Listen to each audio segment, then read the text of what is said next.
अस्सलाम वालेकुम दोस्तों, शेर की आने वाली साल बहुत दिलचस्प होती जा रही है। एक साल से ज़्यादा का अरसा गुजर चुका है, लेकिन शेर की हालत बिल्कुल भी ठीक नहीं हो रही। फजर अब पूरी तरह से चाहती है कि शेर बिल्कुल ठीक हो जाए और घर वापस चला जाए। दूसरी तरफ रिदा और उसकी मामा ये बात सोच रही हैं कि क्या वो इस मंगनी को कंटिन्यू रखें या इसको छोड़ दें, क्योंकि उनको शेर की हालत ठीक होती हुई बिल्कुल भी नजर नहीं आ रही और वो कहती हैं कि हम शेर के नाम पे अपनी बेटी को सारी जिंदगी नहीं बिठा के रख सकते। अब फजर को भी शक होना शुरू हो चुका है कि डॉक्टर अंगून वाला ही है जो शेर की इस हालत का जिम्मेदार है।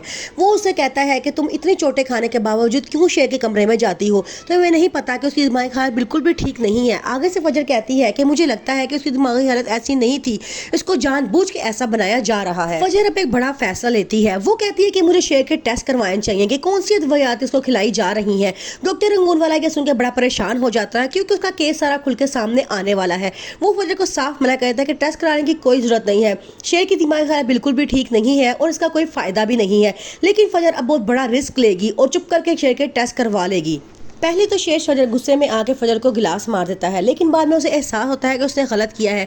वो बहुत शर्मिंदा होता है और ये बात सुनकर फजर के लिए बहुत खुशी होती है कि अभी भी उसके अंदर ये इस बात का एहसास है कि क्या चीज़ गलत है और क्या चीज़ सही है। दूसरी तरफ बदरू ज़ुबान और उसके बेटे शेर ज़ुबान की तमाम जायदाद में कब्जा कर चुके हैं। अब वो ऐशो इशरत की ज़िंदगी गुजार रहे हैं। वो इस मुतमईन में है कि शेर को ऐसी दवाइयाँ दी जा रही हैं जिससे उसकी हालत कभी भी ठीक नहीं होगी और वो घर कभी वापस नहीं आएगा।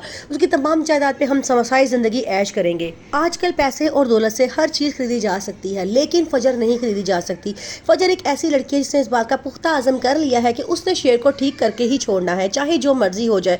क्योंकि शेर ने भी एक बार उस पर एहसान किया था, उसको वापस के घर पहुंचाया था शादी की रात, और वो भी ऐसा करना चाहती है कि शेर को बिल्कुल ठीक करके वापस के घर पहुंचाया जाए और उसके एहसान का बदला उतारा जाए। फजर के पापा जो उसे अभी भी नाराज हैं, वो उससे बात करने के लिए तैयार नहीं है। फजर के लिए बहुत बड़ा दुख होता है। वो अपने बाप से बहुत माफिया मांगती है और कहती है कि दिन ब दिन आप मुझसे दूर होते जा रहे हैं, आपका रवैया तल्ख से तल्ख तर होता जा रहा है। उसके पापा कहते हैं कि तुमने बहुत बड़ी गलती की है, उसकी माफ़ी तुम्हें इतनी जल्दी नहीं मिल सकती। फजर किसी काम के सिलसिले में शेर के कमरे में जाती है। वो उसे दवाइयाँ खाने का कहती है। इस पर शेर को गुस्सा आ जाता है और वो गिलास उठा कर फजर को मार देता है। वो उसको मारने की कोशिश करता है। फजर वहाँ से बड़ी मुश्किल से अपने आप को बचा कर आती है। फिर उसके बाद हॉस्पिटल का बड़ा डॉक्टर उससे अपने पास बुलाता है और कहता है कि तुम्हें पता है कि शेर पागल हो चुका है, तुम क्यों बार बार कमरे में जाती हो। शेर को भी अब इस बात का शक हो चुका है कि डॉक्टर उसके जिस्म में जहर भर रहे हैं। वो फजर से साफ साफ कहता है कि तुम सब मिले हुए हो, मुझे पता है तुम सब मुझे मारना चाहते हो क्योंकि तुम मेरी बाप की जायदाद पे कब्जा करना चाहते हो। वो कहता है कि तुम लोग इंजेक्शन के जरिए मेरे जिस्म में जहर भर रहे हो ताकि मैं इस दुनिया से चला जाऊं, लेकिन तुम लोग एक बात हमेशा याद रखना, शेर इतनी जल्दी खत्म नहीं होते।